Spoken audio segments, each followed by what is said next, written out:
Sporta raidījums Piespēle.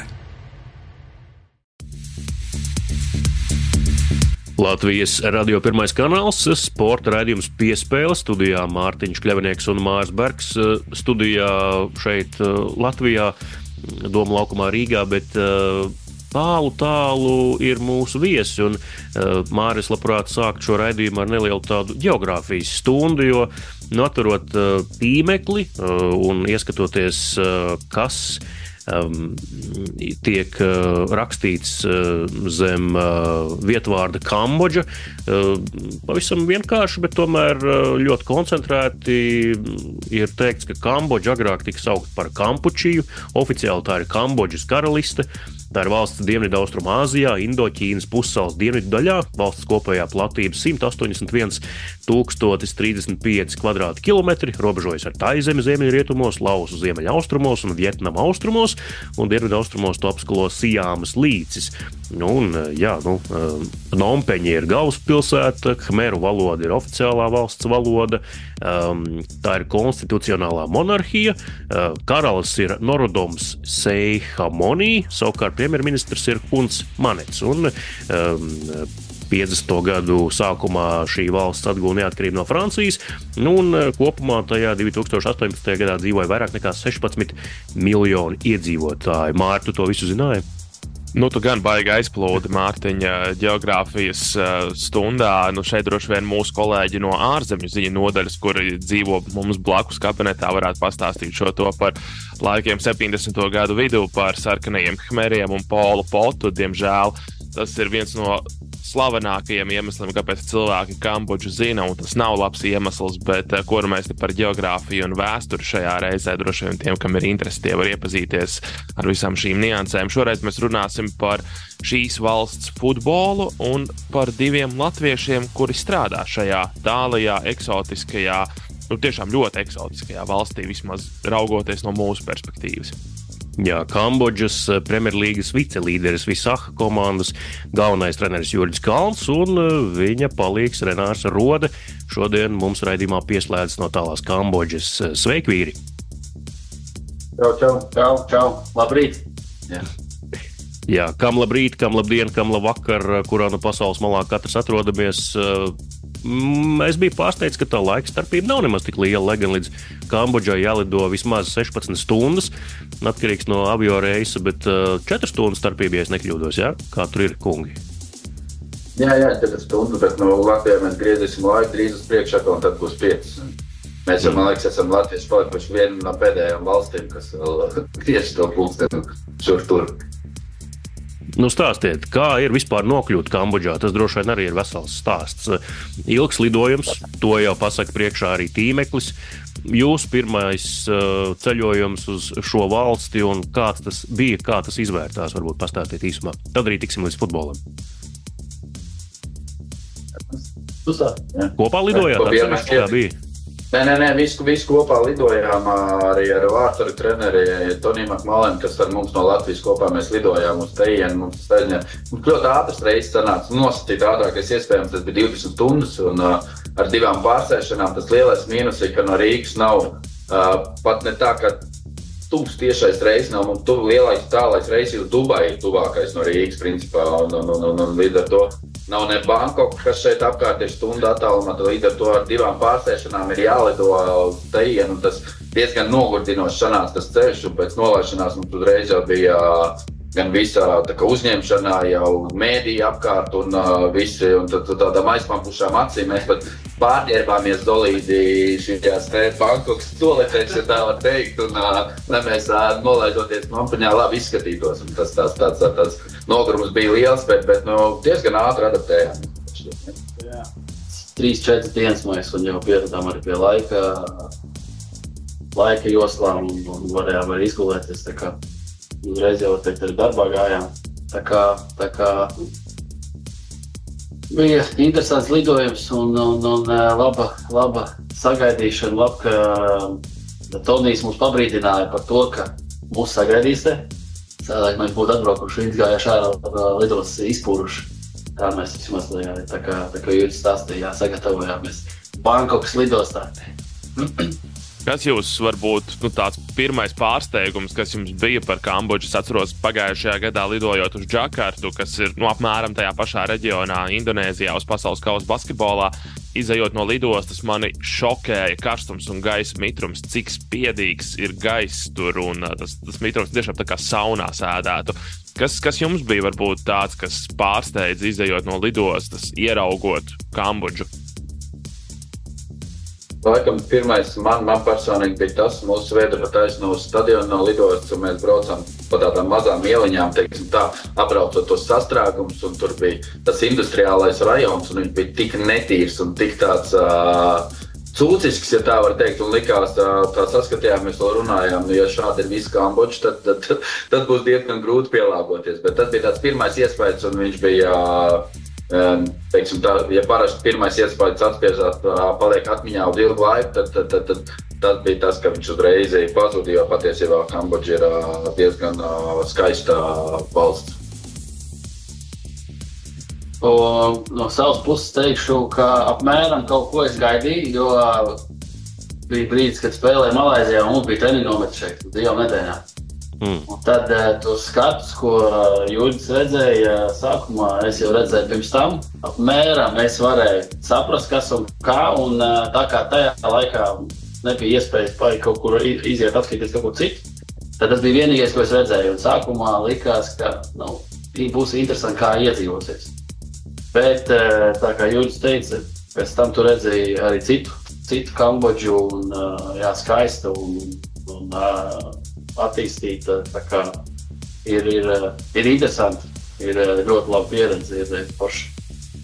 Kā mēs dzirdam un arī redzam, radioklausītāji neredz, bet noteikti daļa no šī video nonāks arī mūsu sociālo saziņas vietņu kontos, un varēsiet arī redzēt, ka interneta savienojums arī Kambodžā ir stabils un ļoti uzticams, nekāds raustīšanās vai pārrāvumi, tā kā par to arī prieks.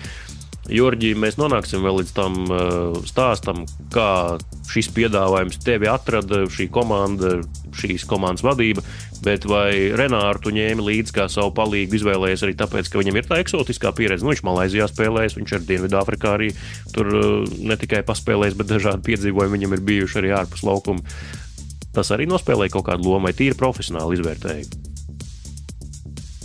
Katrā ziņā, tad, kad mums bija, ja var teikt tā intervija ar Visakas klubu, tad mums bija vislielākās bailes par to, ka mums nav pieredze Āzijā. Jo viņiem šeit ir ļoti svarīgi, ka ir jābūt tai pieredzei Āzijā, un Renārs bija tas, kuram bija tā pieredze Āzijā. Un tad, teiksim tā, tajā intervijā arī es diezgan daudz pieminēju, kad asistents, kad Renārs būs, viņš ir spēlējis Malaizijā, viņam ir pieredze Āzijā, un viņš apmēram zina to kultūru, un tāpat tās mums kolektīvā vārdsarga treneris arī kopā no Valmieras ar mums Tonijs pārcēlās. Viņam arī bija pieredze Āzijā, un tad vienīgais tāds neaziāts biju es patiesībā, un līdz ar to tas nospēlē ļoti lielu lomu, kad asistenti un tas kolektīvs mums jau bija strādājis Āzijā, un viņiem tas bija svarīgi kā klubam. Un es domāju, ka Renārs, mēs strādājam kopā jau cik gadus, un bez viņiem, principā, ja tu atbrauc viens šeit uz Kambodžu,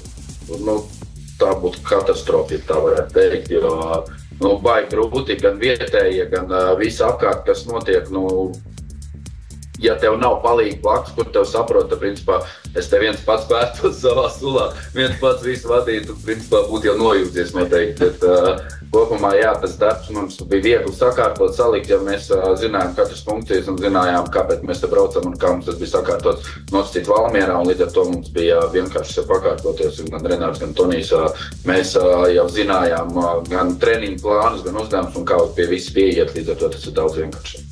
Bet kāpēc klubam tik ļoti ir svarīgi, lai būtu šī iepriekšējā pieredze Āzijā, kas bija tie viņu argumenti?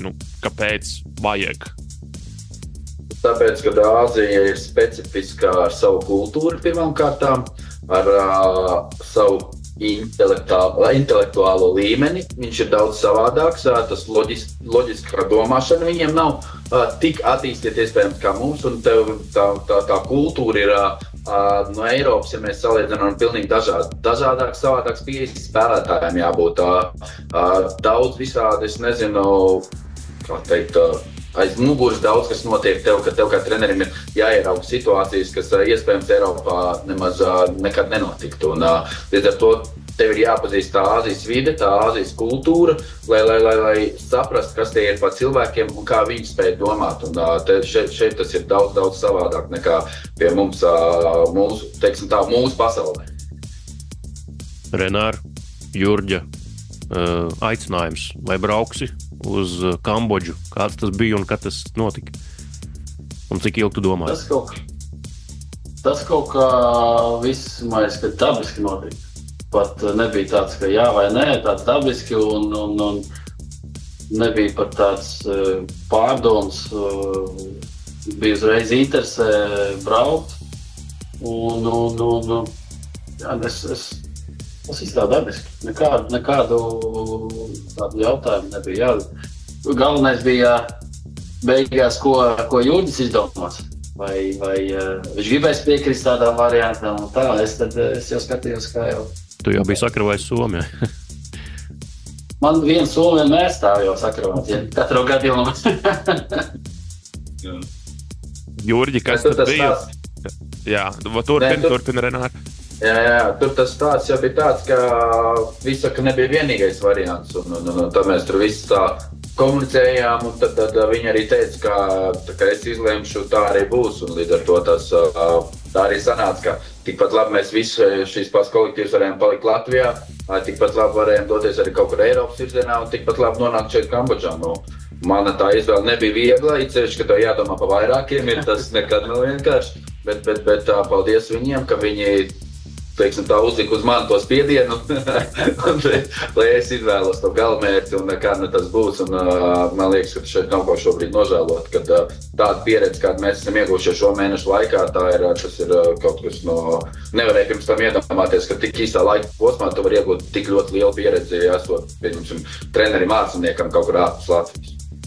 Kas tad bija, Jurģi, tas arguments vai vairāki argumenti, kas tevi nosvēra par labu šim Kambodžas piedāvājumam? Izaicinājums, kulturālā pieredze, jebkas cits, kas bija tās lietas, ko tu izsvēri par labu beigās visahai? Pirmām kārtām jau tā ir Āzijas pieredze, Āzijas tirgus. Tas bija tas, kur mēs gribējām pamēģināt no ārpus Latvijas. Jā, tā vēlme mums latviešiem pastrādāt ārpus Latvijas, man liekas, tas jau ir diezgan sen. Tāda vēlme, jebkuram, man liekas, jau ir cienošam trenerim, kurš strādā futbolā ilgus gadus Latvijā. Jebkurš no mums, es domāju, ka gribētu pamēģināt, bet ne visiem tā iespēja sanākt. Bet jā, tas lielais sauciens bija tas Āzijas tirgus, jo tas ir mums tā Latvijas futbola treneriem, ne tikai futbola treneriem, arī futbolistiem vēl tā neapgūtā virtuve, teiksim tā, un viņi ir tik plaša un patiesībā, bet esot šeit, viņi ir tik tuvu, jo visi lielie klubi, kas Āzijas, tās Āzijas čempionīgs, viss notiek tepat apkārt, par visu arī Kambodžā ļoti daudz par to runā, mēs bijām nometnē Taizemē, tur visi klubi ir pieejami, visi lielie klubi, gan Taizemes čempioni, mēs uzspēlējām ar viņiem, un visi ir tik forši virtuve, kas Eiropā, pieņemsim, mums kā, mēs nekad neuzspēlētu, pieņemsim, Borussiju Dortmundu. Nosacīt, nekad Valmiera draudzīgi spēlē Borussiju Dortmundu neuzspēlēt. Šeit mierīgi mēs uzspēlējām BG Batum, kas ir ļoti liels klubs un spēcīgs klubs Āzijā. Un divi starp citu nospēlējām, viņi pēc pāris dienām spēlēja Dortmundu, piesīt Dortmundu tajā, uzreiz pēc mums. Man liekas, 4-0 pat nebija, jā, kaut kas tam līdzīgs tad ir. Un tas ir tā cita virtuve, un skatītāji nāk uz tām spēlēm un skatās arī draudzības spēles. Un tas bija tas, ko mēs gribās izjust kā treneriem arī to lielo futbolāžu, teiksim tā, un mums Latvijā ir grūti labi, tagad RFS izjutīs Eiropas līgas grupu turnīrā, bet tas ir atkal savādāks ceļš. Mums tas ceļš bija tāds, kad gribējām sev parādīt, iegūt jaunus, teiksim tā, ja var teikt, draugus, jaunus saiknes ar citiem cilvēkiem, kas var noderēt nākotnē. Un ierodoties šeit, man personīgi, es zinu, ka arī Renāram ir ļoti dažādu tautību futbola cilvēki raksta un interesējas un novēl veiksmes un grib vienkārši papļāpāt un Renārs pat iet uz kafiju, satiekās ar dažiem labiem un tā kā tās mūsu starpā ir tāda izveidojusies kaut kā tāda jauna pasaules, ne tikai Āzijas kā tāds, bet jaunu cilvēku resursu, draugu, negribu teikt draugu, kolēģu un iegūšanā, un tas ir ļoti nozīmīgs aspekts, man liekas, mūsdienu futbolā, jo futbols ir tik plašs un tik liels, kad, lai tu pēc tam nākotnē kaut kur vēl tālāk tiktu un izsistos un strādāt iespējams un neeksistētu, tad tāds pazīšanās ir ļoti, ļoti būtisks. Bet pārceļamies drusku laikā un jūsu gadījumā arī telpā pavasaris, šī gada pavasaris, Latvijas futbola virslīga. Valmiera lieliski spēlē, ir pietiekami augstu arī tabulā, protams, paši gribētu vēl augstāk, bet trīniekā un lieliskā formā spēlējošu komandu atstāja tās galvenais treneris un arī viņa palīgi.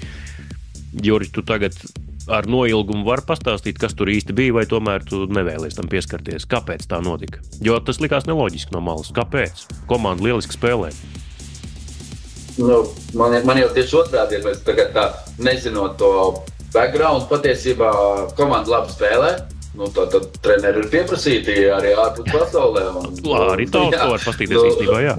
Jā, un man liekas, ka es gribētu to atstāt tādā virzienā, ka mēs vienkārši bijām pieprasīti, jo mēs labi spēlējām, bet katrā ziņā mēs bijām kļuvuši par čempioniem un to, ko mēs izdarījām 22. gadā, ir grūti atkārtot patiesībā Valmieras klubam un tas nav tik vienkārši un mēs to izdarījām. Un tas mazais rūgtumiņš ir palicis, ka pēc čempionu gada mēs tomēr 23. gadā to komandu, teiksim tā, izpārdevām un neļāvām mums, kā treneriem, iespējams iet to citu Eiropas ceļu un gribējās arī ar to pašu kolektīvu mazliet vēl pastrādāt un varbūt pastiprināt un nostartēt Eiropā. Un tas bija tāds, man liekas, tas mazais pirmais solīts, kāpēc tu sāc, tad principā Latvijā tu esi čempionu titulu dabūjis, kad būs nākamais laika jautājums, es nezinu, un līdz ar to tas solis ir jāspēr tālāk, ja tu gribi attīstīties, jo paliekot, mēs jau runājam Latvijā, mēs paliekam uz vietas. Arī, ja tā nebūtu Valmiera, ja tas būtu kāds cits klubs tajā brīdī, gribējās to virtuvi mazliet pamest, atsvaidzināt, teiksim tā, savas emocijas ārpus, iegūt jaunu pieredzi un iespējams varbūt nākotnē kaut kad atgriezties Latvijā, protams, arī jau, bet tas bija brīdis, kad likās, ka šis ir pareizais mirklis, pareizais laiks un lai kaut ko mainītu un to arī darījām un, kā jau teicu, es nedomāju, ka mēs kāds kaut ko baigi nošaušu. Bet tu pats arī esi sacījis vienā sarunā, kas bija publiska intervijas formātā, ka bija piedāvājums arī no Latvijas virslīgas kluba un ka tur pat varēja saņemt vairāk naudas un, kā jau tu tikko minēji, būt pietiekami lielā komforta zonā, bet jūs tomēr izvēlējāties tu un arī tavu kolēģi jaunu izaicinājumu, nevis, kā saka, vairāk piepildīt maciņu, ja? Jā, jo tā futbola dzīve jau nav kāda, teiksim tā, un tādi Latvijas treneriem vispār tādu piedāvājumu nenāk, tas ir retums. Un otrām kārtām nav vienmēr nosaka visi iespējami, tad tu paskaties mēs paskaties tādā ilglaicīgākā posmā, tādā 5 gadu periodā, tad iespējams, ka tā 5 gadu periodā tas maciņš varētu piepildīties vairāk nekā paliekot tos 2 gadus Latvijā, teiksim tā, un nav ko uzreiz, kā saka, ķerties tam vērsim pie ragiem, labāk ir tādu mierīgāku to ceļu iet. Neteikšu, ka mierīgāk, stress ir lielāk, bet savādāk to ceļu iet nekā palikt Latvijā un iespējams tajā pašā virtuvē spēlēt ar vienām tām pašām komandām, teiksim tā, kuras jau tu gadiem ilgi analizējies ar vieniem tiem pašiem spēlētājiem un tas progress tev kā trenerim un gan Renāram, gan Tonijam, tas progress ir vienkārši apstājies, jo tev, principā, RFS, Auda vai, nezinu, Liepāja mani sastāv visu laiku tur savādāk, bet RFS nav jāanalizē tik daudz, te nav jāiedziļinās, tur ir, principā, pretinieks spēles stils zināms, spēlētāji plusi, mīnusi, labās, sliktās īpašības zināms, tāpēc tas ir tev nav jāiegūta tik lieli tie resursi tieši tajā analīzē un kā apspēlēt to pretinieku, jo tas ir, mēs viens otru labi visi pazīstam un tad tur ir tikai mazie knifiņi kaut ko bišķiņu pamaini. Tad šeit darbs ir ar melnu muti, tāpēc, ka mums tie spēlētāji vispār nav pazīstami. Un tās sejas, kā Renārs, viņš nodarbojas ar to spēlētāju. Viņas viss ir vienāds, liekas, sākumā, ka analizē nevar pateikt tik pēc numuriem, tāpēc tas ir atkal kaut kas jauns, bet tiešām spēles stili, kāds šeit piekopīja komandas, ir pilnīgi atšķirīgs no Latvijas, un līdz ar to tas mums ir tāds izaicinājums, kā un ko likt pretī, un arī jāpielāgojas. Es domāju, varam arī mazliet vairāk parunāt par to Kambodžas futbolu un vispār dzīvi Kambodžā. Jurģis jau mazliet pieskārās cilvēkiem Kambodžā, kā tur notiek dzīve, darbība klubā. Es atkal varu atsaukties uz savu pieredzi Indonēzijā. Toreiz viss tur notika ļoti nesteidzīgi, mierīgi, brīžiem tas pat bija kaitinoši, cik lēna lietas notiek. Kā ir Kambodžā? Kāda ir Kambodžas iedzīvotāji kā cilvēki? Vai jums arī viņi ir jābaksta, lai kaut kas sāktu notikt, vai viņi ir mazliet uzņēmīgāki savās darbībās un rīcībās? Kaut kas laikam līdzīgs, ko tu noraksturoji, gadās, itin bieži.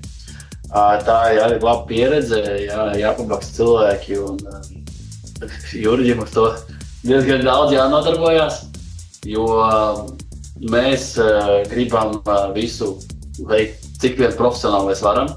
Jā, mums stāsts ir liels, bet citreiz liekas, ka iespējams kāds no viņiem nav bijis tādā profesionālā vidē, lai saprastu, kas un kā notiek. Tad sanāk tāda savu veidu bakstīšana, jā, un teikšana, kas un kā jānotiek. Dažreiz viņiem varbūt to ir nesaprast, bet kaut kā pa druskai mēs pie kaut kādā kopsaucēja tiekam un virzamies uz priekšu, bet tas tāds nav tas vieglākais process, jā. Bet virzamies kaut kādīgi. Jurģis jau, varēs pateikt, sīkāk. Neru šūnas, es pazaudēju tik daudz, Jurģis šajos mēnešos. Jā, nē, es ļoti, man jau ir tas tiešais sakars, teiksim, tā vadība ar to menedžmentu un kā te notiek lietas, tas ir, kaut kā lietas, ka to visu var darīt bišķi ātrāk, kā tu teici to lēnīgumu, bet tur ir, lai mēs dabūtu kaut vai tur cieto disku pieņemsim, mums vajag kādu drive dabūt, lai mēs varam to informāciju visu saglabāt, jo kompjuters ātri vien piepildās. Tad tur ir jāiet soli pa solim, sākumā tu uzprasi vienam, pēc tam mēs uzprasi vadībai, tad vadība iet pie lielā bossa, tad lielais boss pasaka jā, un tas ir, lai nopirkt vienu pa 20, teiksim tā, dolāriem. Bet vēl nav. Jā, bet vēl nav. Vēl nav, jā, vēl tādā. Tad mēs esam lietas iesākuši darīt arī tā, ka mēs paši nopērkam daudzas lietas, un klubs pēc tam, ka viņi ir izgājuši visu to procesu no A līdz Z, tad tagad drīkst piešķirt naudu tam. Tad mēs dabūnam to naudiņu atpakaļ, bet tā bakstīšana, jā, tas ir, jā, brīžiem jau paliek smieklīgi, sākumā tas likās smieklīgi, bet tagad, kad gribās, lai lietas kustās, lai viss attīstās, tad brīžiem tas uz nerviem uzsit tā, ka tās lietas ir tādas, kādas viņas ir, bet jāpielāgojas, pamazām jau pierodam un saprotam arī, kad mēs gribam padiktēt savus noteikumus, jo no vienas puses mēs apzināmies to, ka arī šajā klubā principā treneris nav nostrādājis vairāk pār 4 mēneši, un tad tiek nomainīts. Un līdz ar to mēs zinām, ka kaut kad iespējams arī mums tāds liktenis var piemeklēt, tāpēc labāk mēs darām visu, kā Renārs teica, maksimāli profesionāli, bet tā kā mēs to gribam, nevis ieklausamies iespējams kādā tur no vadības vai kādā, nezinu, cilvēka no malas, kurš iespējams pēc tam mums pateiks, paldies, treneri, diemžēl mums nesanāca, un tad labāk mēs paši esam, ne tā kā vainīgi, bet paši esam mūsu ceļu gājēji, paši izvēlamies pareizās veidus, kā risināt problēmu pa mūsu stilā, teiksim tā, un tad tas mums, man liekas, būs iedod arī man personīgi, iedod tādu pārliecību par to, ka mēs būsim darījuši visu, kā mēs vēlējāmies panākt. Sanāca vai nesanāca, to laiks rādīs. Gribējām, lai sanāk, vai negribējām, lai sanāk, to laiks rādīs, bet mēs būsim izdarījuši visu no sevis, kas no mums atkarīgs, lai pēc iespējas labāk nostartētu šeit Kambodžu. Izklausās, ka klubu vadība ir vēl nepacietīgāka nekā pie mums FC Rigai, kas arī maina trenerus reizi gadā kā minimums, bet varbūt tad, ja jau šajā virzienā saruna aizvirzījās, Kas ir šī kluba vadība? Pie mums skaidrs ir komandām īpašnieki, naudas devēji, sponsori un tā tālāk. Kāda ir šī kluba vadība, kas stāv aiz Visaka komandas? Es īsti, kas viņš ir premjerministrs, ja? Nē, man liekas, vicepremjerministrs. Jā, kaut kāds vicepremjerministrs valsts. Jā. Un līdz ar to ir tā, ka Visaka ir pats nemīlētākais klubs valstī. Jā, tas arī. Mums bija pārsteigums, mūsu nemīl neviens. Mūsu visi nozāķi vienalga vai kāda rezultāti, vienalga vai kādas būtu spēles epizodes. Savu fanu bāzi ir, kas atbalsta savus ultras vai savu fanu klubiņš? Ir. Protams, ka ar visu es nedomāju, ka tas ir 100%, bet ļoti liels daudzums tiešām visi daudz cilvēki tiešām ir pret klubu un ne pret mums kā treneriem, bet pret vadību. Tos iemeslus mēs īsti mēģinām atkost tagad, kāpēc ir tā, kā ir, bet tas ir jauns pārsteigums. Bet par to nepacietību runājot, es domāju, ka viņi grib kļūt par čempioniem, bet viņi nesaprot, ka ir jāiegūt liels darbs, lai to īstenot. Un katrs no vadības tad ir lielais boss, un tad ir tur iet pa pakāpam lejā, ir 4 galvenie tie menedžmenti, kas saucās, tur ir CEO un vispārējie, kas tur ir viceprezidents un tie. Un viņi arī ir atkarīgi no lielā bossa, bet stāsts ir par to, ka viņiem šitas ir, kā, ja tā var teikt, dzīves darbs visiem.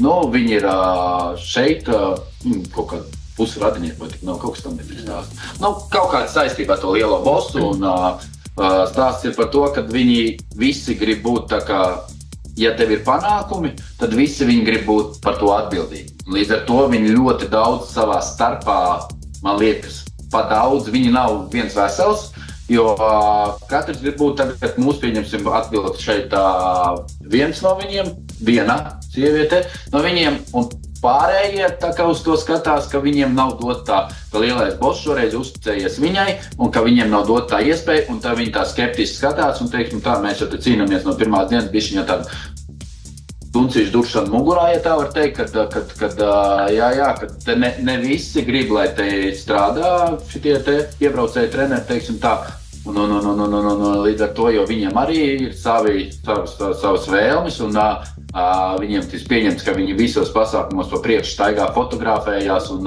tur viņiem ir jābūt uzmanības centrā, teiksim tā. Viss, kas notiek, viņiem ir jābūt uzmanības centrā. Un tad ir stāsts, ka tagad ir tā atvedusi tā sieviete, mūsu treneris, mēs uzvaram, un tie otri līdz ar to paliek tādā otrā plānā.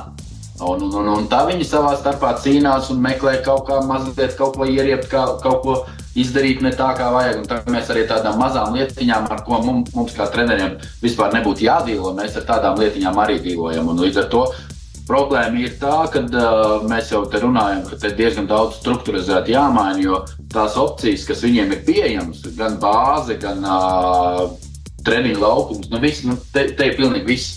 Un kaut kā viņi nemāk līdz galam to izmantot, to visu, to, kas viņiem patiesībā ir. Un katrs grib gūt savu labumu, teiksim tā, bet to, ja tiešām sakārtotu, ir klubi Kambodžā, kur ir, pieņemsim, ārzemnieks sporta direktors, un viņi ir tādi mīlētāki, teiksim tā, un viss ir tā sakārtotāks vairāk, un man liekas, ir tāds tieši arī te ieejams, bet, kā jau es teicu, visi grib būt slavas zenītā, kad ir rezultāti, un neviens negrib būt, kad kaut kas nenotiek, kā nav, tam visi paslēpjās un apmēram salien tā kā aliņās iekšā un gaida, ka tas viss nomierināsies, un tad atkal nāks ārā, un līdz ar to mums arī jādīlo, ka tas ir tā pieredze, patiesībā ļoti liela pieredze mums kā treneriem.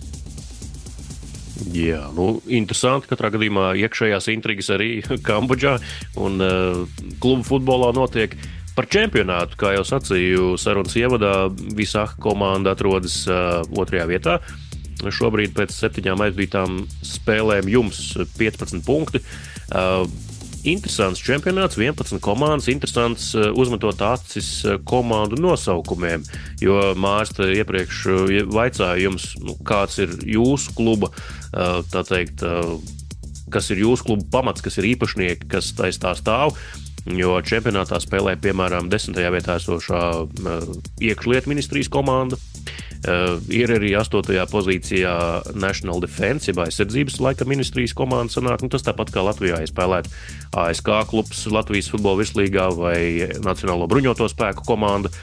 Jūs iekšlietu ministriju uzvarējāt ar 9-0. Nebija kaut kādas sankcijas pēc tam? Atceries mums, kur basketbolā bija bonus un bija ASK brocēni. Bija tā laika. Savā laikā. Un mēs jau arī ņēmām tajā laikā, kad bija klāt tieši pielikts tas ASK brocēni, pieņemsim, tāds armijas sporta klubs brocēni. Tā arī šeit viņiem ir iekšlietu ministrijas futbola klubs, tas ir, bet tas jau nenozīmē, ka viņi visi tur ir ministri, teiksim, vai tā, un tāpat arī ir tā National Defense, tas Stifi armija, un tas ir tieši tas pats stāsts, tie palikuši, tā kā Krievijā Maskavas CSK pieņemsim, tas ir tas pats šeit arī, tāpēc es domāju, ka viņi ir palikuši kaut kur vēl tajos laikos, daudz kur, bet tas nenozīmē, ka tiešām tie klubi ir tīri bāzēti, strādājoši policisti vai kaut kādi. Tas apzīmē, respektīvi, naudas plūsmu, no kurienes nauda nāk. Jā, tieši tā. Bet tas arī šis te Mārtiņa nosauktais rezultāts 9-0, laikam jau līmeņu nevienlīdzība ir acīm redzama. Ir klubi, kas ir spēcīgāki, un tad klubi, kas ir švakāki, kas eksistē šajā augstākajā līgā. Kā tur ir ar futbola līmeni? Es domāju, ka tas rezultāts reāli bija tāds tikai tāpēc, ka mēs ātri guvām vārdus. Mēs paredzējām, ka būs spēle grūta, tāpat kā nākamā spēle. Nākamā tā nebija par Tifi. Tā bija pēc tam vēl. Mēs guvām ātrus vārdus, un var teikt, katrs sitiens lidoja vārtos. Un tāpēc ar tāds rezultāts izveidojās. Bet, kad būs viegli, vai kaut kāda spēle šeit ir viegli, tā bija vienīgā, kas tā kaut tāda paveicās. Pārējās ir diezgan sarežģītas arī šeit Ankar, Tigers, Tifi armijas, Vairēns, viss bija sarežģītas spēles, un kur izvelkam uzvaru beigās. Neskaitot pēdējo spēli, kur mums, bišķi, ko teikt, sakritības, tiesnešu puses un tam līdzīgi kaut tādiem veido spēles rezultāti, bet, protams, ka ir komandas, kas ir Svaireng un Nopen Crowns un tagad arī tāda Nagavola spēcīgas komandas, par kurām jāgatavojas, kuras nav viegli uzvarāms, un Nagavola, kas bija domāts, ka viņi vājāk pa mums. Mēs kontrolējām spēli, bet tie vienā pretuzbrukumā kļūdījāmies un zaudējām. Tā kā nav tik liela tā līmeņa starpība. Katra komanda labu līmeņu un jāgatavojas. Jā, es piebildīšu par to 9-0, ka tieši tā arī, kā Renārs saka, tas bija tāds, teiksim tā, pirmā spēle, kur tiešām aizgāja viss gultnē tā, kā mēs to gribētu, lai aizietu, jo tad jau mēs 7-0 pieņemsim, kas tur Manchester, Southampton zaudējuši ir, tādas sērijas tad 9-0 ir. Tas nav tā, ka, ja mēs pirms tam ar viņiem spēlējam draudzības spēli šeit, mēs izrāvām pēdējā minūtē 1-0 no stūrā, uzvarējām viņus. Tā kā tas ir tāds līmeņa atšķirība nav tik liela, bet viņiem ir mentāli, viņi ir, teiksim tā, vietējie spēlētāji, kad tu ielaist vārtu pret spēcīgāku komandu nosacīt rangā, viņi uzreiz sabruk. Viņi nav mentāli gatavi pēc tam cīnīties un mēģināt iespējams atspēlēties vai izraut kaut vai neizšķirt. Viņi uzreiz te viss beidzas. Un mēs guvām vārtu, man liekas, 4. minūtē nepārspīlējot un viņam sabruk, un mēs pēc pāris minūtēm guvām atkal. Un līdz ar to tas viss bija aizgāja tādā gultnē, ka mēs ieguvām kaifu, mēs ieguvām baudījām spēli, un viņi vairs, teiksim tā, jau var tā teikt, nespēlē. Bet pats futbols, taktiskā puse, katrā valstī, protams, spēlē mazliet citādi. Kāds ir tas Āzijas futbols tieši no izpildījuma viedokļa, tieši Kambodžā, pareizāk sakot? Jā, jo tās informācijas druskas, kas līdz Latvijai līdz šim atnākušas, tad tie viedokļi ir tādi, ka taktiski viņi diezgan sliktā līmenī sagatavot vietējie spēlētāji, bet ļoti tehniski. Nu, tā arī ir, teiksim tā, ne visi ir spēlētāji, kur, tieši, ja mēs runājam par vietējiem Kambodžas spēlētājiem, ir spēlētāji, kuri ir ar augstu IQ līmeni, teiksim tā, bet ir ļoti daudz, kuriem tā bāze nav ielika taktiskā savā laikā, un viņiem ir bijusi savādāk. Mēs latvieši, iedomājies, ko es tagad teikšu, mēs latvieši, viņiem, man liekas, ir bijis nepareiz bērnībā treniņu process. Jā, Lūk, kur mēs esam nonākuši? Jā. Un līdz ar to viņiem, ir bijusi savādāk pieeja, arī runājot ar treneriem, kā viņi trenējās akadēmijās un kā viņi dara, tad nav brīnums, kāpēc tā ir. Bet viņiem pats tas stils ir tāds, ka mums ir jāpielāgojas. Ja, teiksim tā, Eiropā mums vajadzēja mazliet gudrākiem, teiksim tā, būt, lai uzlaustu pretinieku. Tad šeit iespējams, lai uzlaustu pretinieku, ir jābūt mazliet vienkāršam. Jo viņi vietēji spēlētāji, teiksim tā, tāpat kā sievietes, nespēja darīt vairākus darbus vienlaicīgi. Un ja tu viņam iedod vienu informāciju, viņš to informāciju darīs perfekti, centīsies darīt. Bet viņš aizmirsīs pa visu pārēju. Un mēs treniņos arī ļoti labi izjūtam, ka mēs iedodam vienā mazā uzdevumā, pieņemsim tā, 3 dažādas lietas, kas viņiem jādara ir. Tur ir jāskaita pieskārieni, jāsit caur vārtiņiem, tur jāsauc kaut kādas uzmanības, un nevienalga kaut kāds vingrinājums. Viņi nespēja to darīt, viņi sāk darīt viens, viņus tikai skaita. Vai ja tu atgādini, bet jums taču ir arī vārtiņi, jums ar vārtiņiem, tā viņi sāk tikai caur vārtiņiem. Viņi nespēja uzspērt teiksim tā. Tas noteikti skolā, man gribētos apstāsties pie viņiem skolā un pasēdēt kādas stundas un saprast, kā viņi mācās, jo viņi nespēja uztvert vairāk informācijas vienlaicīgi. Līdz ar to šeit ir tas stāsts, jo mazāk informācijas, jo labāk.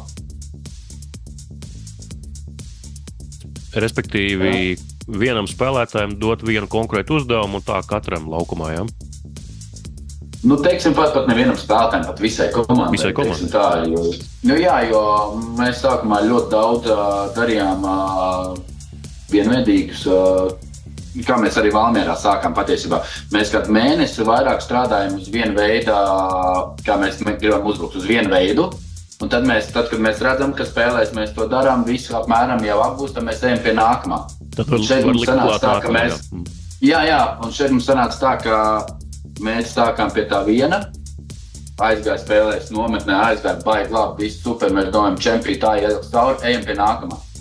Paņēmām nākamo, un tas iepriekšējais, piedodiet, nav vairāk. Viss it kā pilnīgi pazūds, un viss nav, viņi vairs to nedara. Un tu viņiem atgādini to klausies, bet davai, daram arī to. Viss, tad viņi dara atkal tikai to.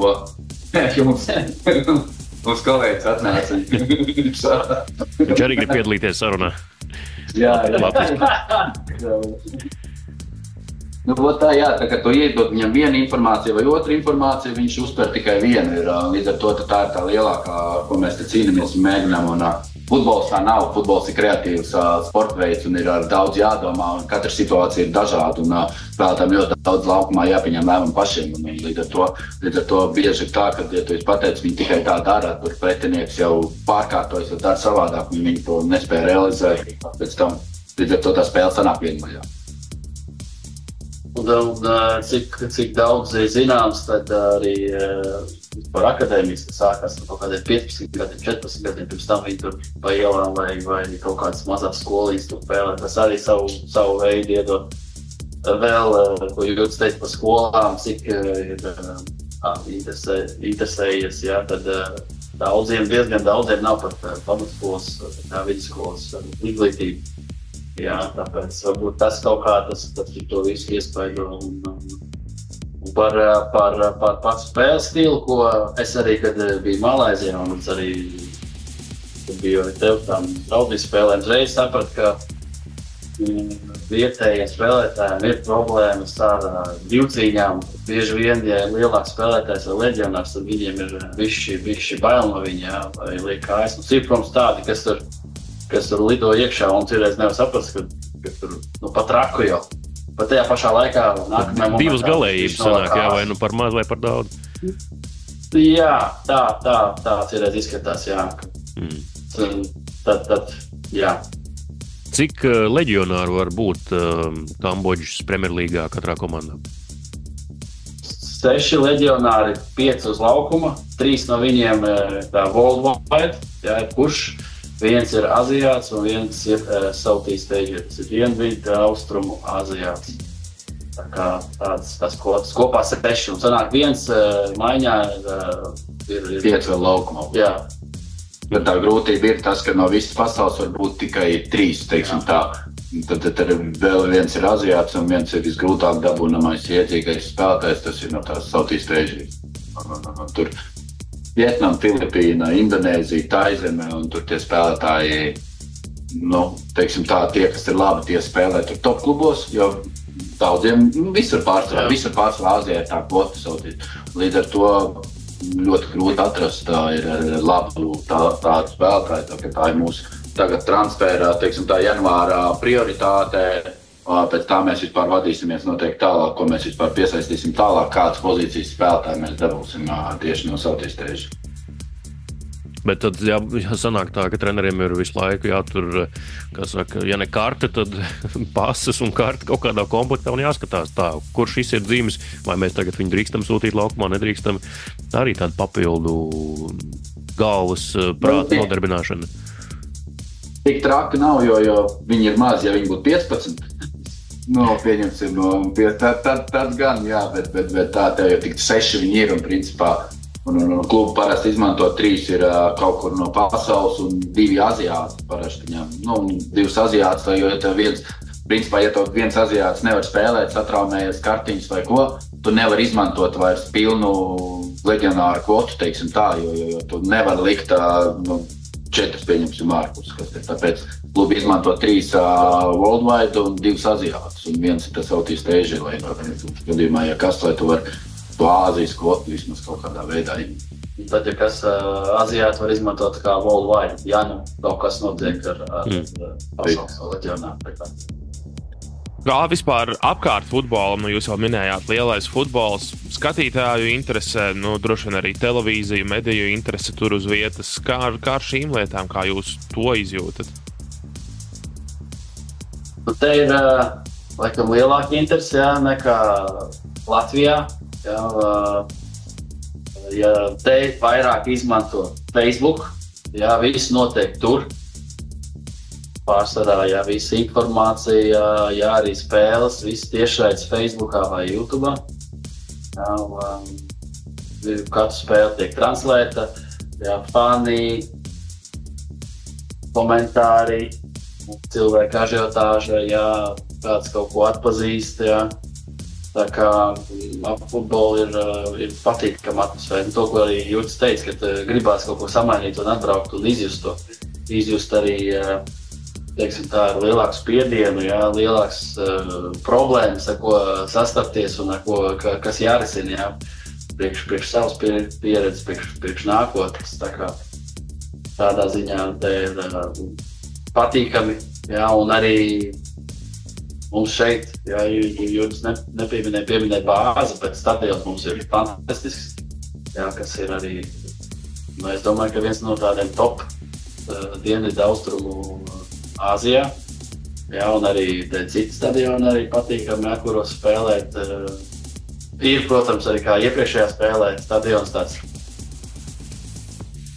tā teikt pareizi. Īpaši patīkami. Negatavs, vai arī pirmais stadions, laikam viņi teica, tad bija pirmais veidotais stadions, kas šeit bija. Tur 911. gads vai nebija kaut kas tāds.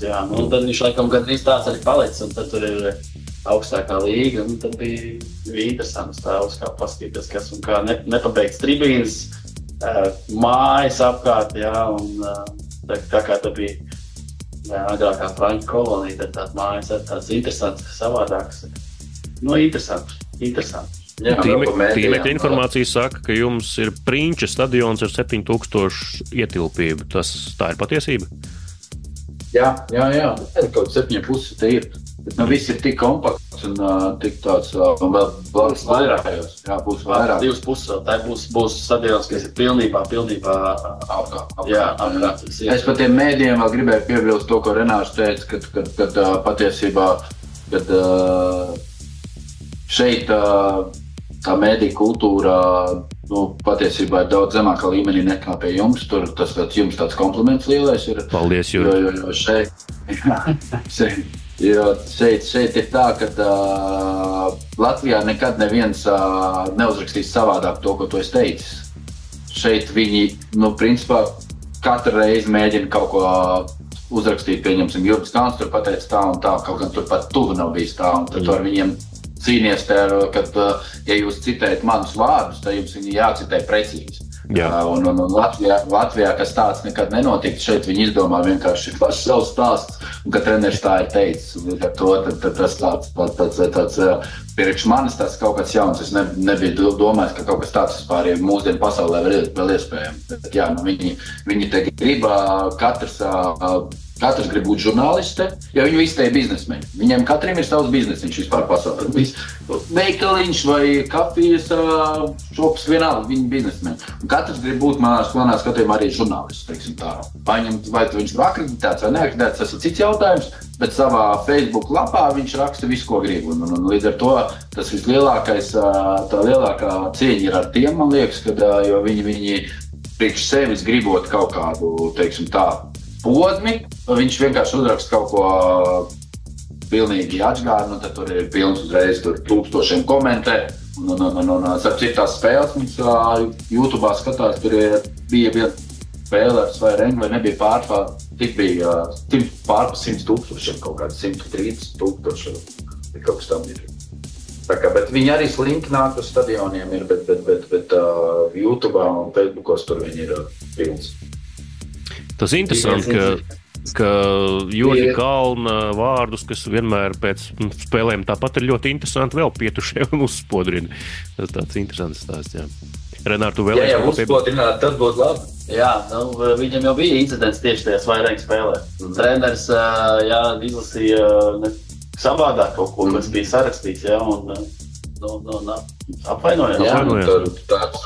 Jā, tur bija Barcelonas audzēknis, kas viņš tur ir Xavi un Iniesta draugs, mums te čempionu treneris Spāns ir, vai viņš bija kaut kā viņš bija pēc pirmās spēles, tas bija 3 mēneši atpakaļ vispār, ka mēs ieradām, kaut ko ne tā izlasīs un pat roku negribējām man spiest, tā diezgan smieklīgi. Bet, ja tu papēti vēsturi, tad es jau teicu, mēs te runājam, ir tās mind games, tās spēles ir, tu citreiz speciāli pasaka kaut ko tādu, lai to otru aizskatu un pēc spēles tāpat tu iedod roku, bet tad, ja tu paciest vēsturē, kad viņš ir nācis no akadēmijas, ka viņš pieaugušo futbolā beigās nav bijis labs treneris, bet viņam nav tā pieredze vēl, teiksim, tā viņš nav bijis pieaugušo futbolā, kur principā tās sarunāšanās starp treneriem publiski ir tīri ok, katru otro spēli, un līdz ar to viņš to bija pārāk pie sirds ņēmis, jo viņš tam liels ego esot, cik te runā apkārt, un līdz ar to viņam nepatika kaut kāds atkal latvietis te atbrauc un kaut ko vēl piemin viņa komandu. Bet tam vēl apspēlē viņš, ne?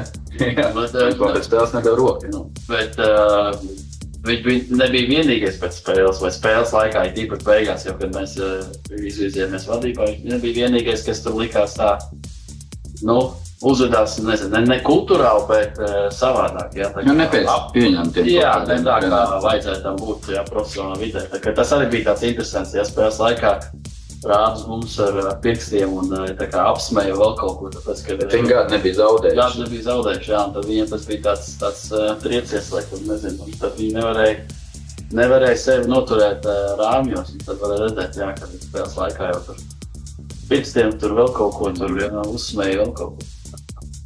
Sarunas noslēdzošajā daļā vēl gribēju mazliet pieskarties arī tādai lietai, kā sadzīviskajai pusē, kas atkal tāla valsts, eksotika un tā tālāk.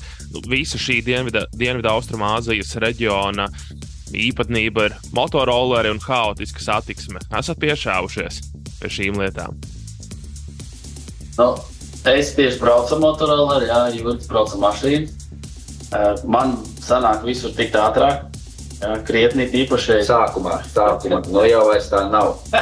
Es ar mašīnu arī piešāvies un jau tas rolleri man tad nēmas. Es speciāli ņēmu dzīvošanu tuvāk stadionam, lai nav jābrauc pārāk tālu, īpaši sākumā, kad es nezināju, jo tur braukā viņi tā traki. Tā man sākumā likās, jā. Pēc tam, pēc kaut kā divām nedēļām es sapratu, ka ir tīri interesanti. Jā, es nosaucu to kā organizētais hauss, jā, ka viņi brauc, bet viņi saprot, kur viņi brauc, kāpēc brauc. Un, Indijā jau līdzīgi esot, jā, arī. Varētu tā būt, jā. Un, tad tur tikai ar to braukšanu jābūt laikam pārliecinošākam nekā vispārēji.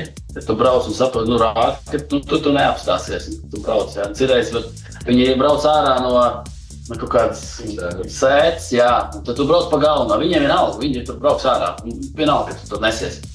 Tad viņi uzpīpina pārstāv, ka viņi parāda to, ka viņi brauks ārā. Tad es viņam pīpinu pretī un tā agresīvi, ka nē, es negribu stāties. Tā. Jā, patiesībā tā satiksmē ir jāiegūst. Man ar mašīnu, jo mašīnas viņi dod viņam priekšrokas nosacīt, jo, ja tu kādu notriec, tad to es vainīgs vienalga, kurš ir tev uzskrējis virsū vai ko tam, kam ir lielāks tas autiņš, teiksim tā, tas ir vaininieks. Bet es mēģinu arī saprast, kā Renārs teica, to viņu kultūru, kā viņi brauc, kad es esmu iemācījies jau no apli, no tālākās joslas, vienkārši griezt kārā, ja tā viņi brauc.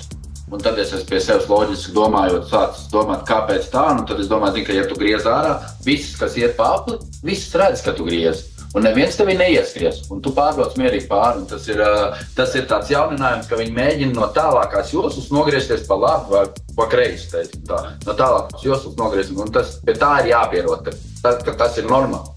Cerams, ka kāds no klausītājiem dzirdot šos Jurģa vārdus neizdomās tāpat darīt kādā no Rīgas lielajiem apļiem, kur ir trīs joslas. Nē, Latvijā man konkrēti tiesības vairs nebūtu vienas dienas laikā, jā.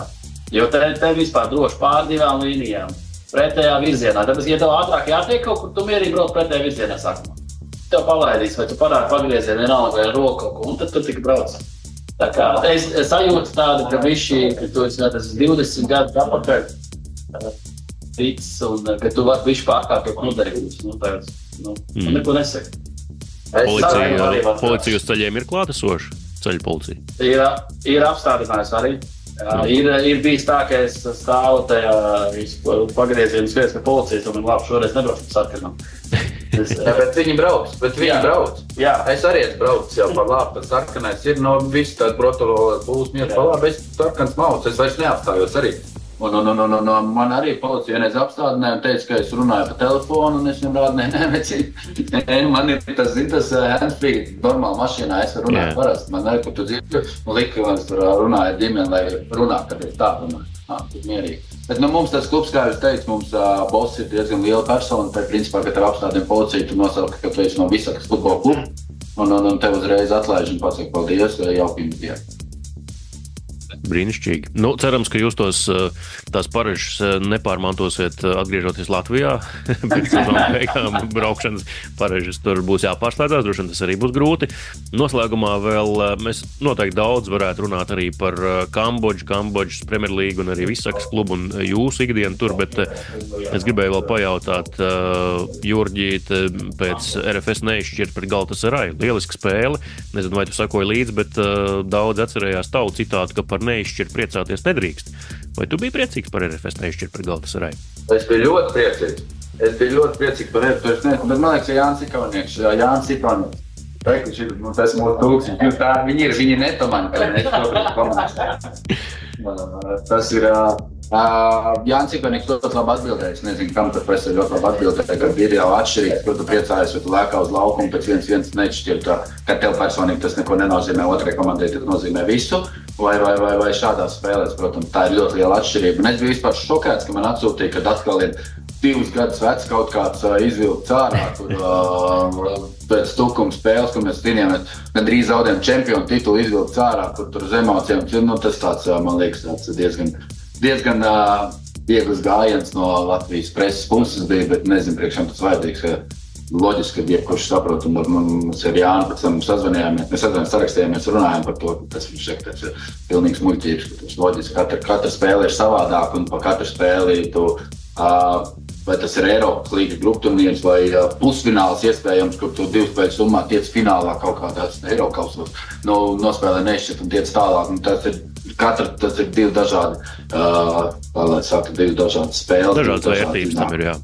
Dažādas vērtības tam visam ir, un loģiski, ka tur tukumam tajā spēlē tas pilnīgi neko nešķir, bija 6. vai 7. kur viņi tur palika tā, būtu palikuši līdz sezonas beigām tur, bet viņi priecājas par to, ka, viņi ir tā kā pret mums, un tajā situācijā man liekas, kad tev jau viss ir beidzies, tad priecāties par to, ka tu nospēlē nešķiet, man liekas, tas bija pilnīgi galīgi nevajadzīgi, bet tā ir vēsture, es priecājos par RFS, ļoti priecājos, un arī par Latvijas izlasi priecājos, ka spēle ir uzlabojusies, vakar gan rezultāts nebija tas labākais, ja mēs piekrītam, bet vai ir redzams rokšķis, ir redzams spēle, man ir prieks, ka mēs cenšamies spēlēt to futbolu, un arī domāju, ka mēs latvieši tikai iegūsim no tā, ka mēs sāksim uzdrīkstēties un nebaidīties spēlēt par futbolu, tas būs tikai būs. Kopumā, ko jūs varbūt domājat īsumā par to, ka RFS Eiropas līgā ir tādi pretinieki, Amsterdamas Ajax, Frankfurts Eintracht, Anderlecht, tas pats Galatasaray. Latvijas futbolam brīnišķīgs laiks, laikam. Cerams, ka sācies un turpināsies. Protams, tā ir pretinieki. Es pats vilku formu virsū un iet spēlēt. Vienalga. Es ciet pa mutu lekt ārā, bet nē. Tas ir tā liela kluba. Ir iespēja sapulcināt fanus, viņiem tā kā tāds svētki, pieredzes čaļiem. Latvijas vārds Eiropā un mēs ar Galatasaray vispār pasaulē, tā kā tas ir baigāt, fenomenāli. Daudz teikt, Džemijs Karagers zinās, no kāda valsts ir RFS, viņš nezināja, bet kopumā, es domāju, ja mēs spēsim panākt, ka katru gadu mums klubs spēlēs ar tā līdzīgiem tādiem pretiniekiem, tā kļūs mums par ikdienu Latvijas futbolam, tad arī iespējams Latvijas futbols straujākiem soļiem celsies uz priekšu, to arī novēlam Latvijas futbolam. Mēs šeit arī cīnāmies par Latvijas futbolu, principā, un es domāju, ka visi kopīgiem spēkiem jūs tur uz vietas, mēs te no Kambodžas spēsim, teiksim tā, to Latvijas futbolu kaut kādā zenītā pacelt ar laiku. Protams, tas nebūs ātri, tas ir ilglaicīgs process, bet tie soļi tiek spērti, kad savu 3 gadus atpakaļ būtu domājis, kad RFS nospēlēs 2 Galatasaray. Tā kā tas tāpat kā mēs tagad izlasē pārmetam par rezultātiem, varbūt pēc 3 gadu mēs priecāsimies, ka mēs 1-0 beļņu piesitīsim, pieņemsim. Tā kā tāds ir futbols un tāpēc viņš ir interesants. Un noslēgumā es saprotu, ka jums tagad tāds pietiekami liels pārtraukums ir čempionātā, 28. septembrī iepriekšējā spēle un 19. oktobrī nākamā. Ar izlašu pauzi Āzijā? Jā, visur pasaulē ir izlašu pauze. Arī mums šodien iesim Kambodžas nacionālo izlasu skatīties. Mēs redzam tāds eksotisks pretinieks, Kambodžas Šrilanka bija, tagad būs Chinese Taipei, kas un Butānas. Un arī interesants futbols un skatītāji nāk un pilnīgi savādāks tas futbols. Tā kā bet šeit tas grafiks ir salikts, arī ar to mēs cīnāmies.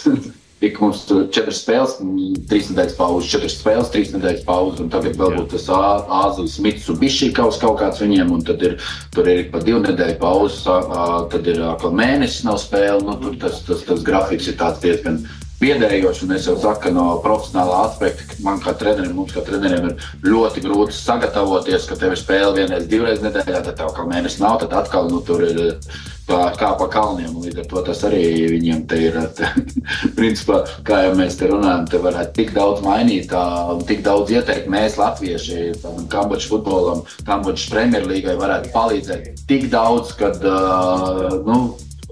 ar mūsu pieredzi, un mums tā pieredze ir tāda, kāda ir, un mēs esam latvieši, principā, liela futbola nācija. Īpaši jau šajā gadījumā, kur jūs esat šajā punktā, kur pabeidzāt septembri, jūsu komandai tas varētu daudz iegriezt, jo 5 uzvaru sēriju galā pēc 2 zaudējumiem sezonas ievadā.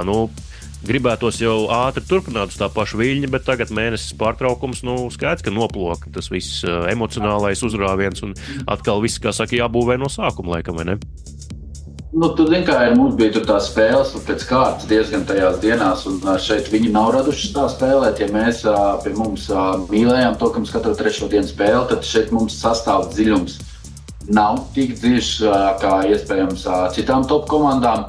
mums ir 12-13 spēlētāji, uz kuriem principā ir jāgūt, uz kuru pleciem guļas tas viss lielais, un līdz ar to mums tā pauze iespējams bija vajadzīga, jo pēdējā spēlē tur knap kā aizvilka, un viņi nav pieraduši pie mūsu treniņu procesu, viņi ir pieraduši trenēties daudz vieglākā režīmā, un tas, ko mēs gribam mainīt, ielikt to bāzi viņiem, un līdz ar to viņiem ir, teiksim, tās fiziski viņi visu laiku jūtas saguruši, un līdz ar to varbūt tā pauzē mums nāca pa labu, un arī mums treneriem, no kurais cits aizdodas māju uz Latviju, cits kaut kur citur, es izbraukāju pāri mašīnu visai Kambodžai, un 5 brīvdienas, tā kā katram savs tripiņš, atslēdzamies viens no otru, atjaunojam spēks, enerģiju, un esam gatavi mesties atkal jaunos piedzīvojumus. Runājot par to fizisko šeit, mums pirmās spēles, iesildīšanās spēles čaļiem bija. Viņi prasīja, tā mēs iesildamies, ka viņiem bija tā, kā aizelsojušies un nevarēja vispār sagatavoties spēlē. Un parasti iesildīšanās nekas īpaši. To, ko parasti Latvijā viņiem bija pa grūti, bet pierada, jā, ar laiku jau vispār iet uz urā. Teiksim jums paldies. Kambodžas Premjerlīgas komandas Visah treneri Juris Kalns un Renārs Rode šodien sarunā ar Latvijas radio raidījumu Piespēli. Paldies, kungi, ka atradāt laiku, novērtējam, ka pievienojāties sarunai un pastāstījāt daudz interesantu lietu saistībā ar Kambodžas futbolu. Tad gaidiet atpakaļ no Latvijas Vitāliju Jagodīnski, un tad jau komanda atkal būs vienkopas un varēs atsākt turpināt sezonu. Cerams, ka uz tādas pašas nots, kā pirms šīs pauzes, kad cīnījāt 5 uzvaras pēc kārtas. Paldies par interesanto stāstījumu un lai veicas jums un Visah komandai. Paldies, ka pievienojāties. Paldies.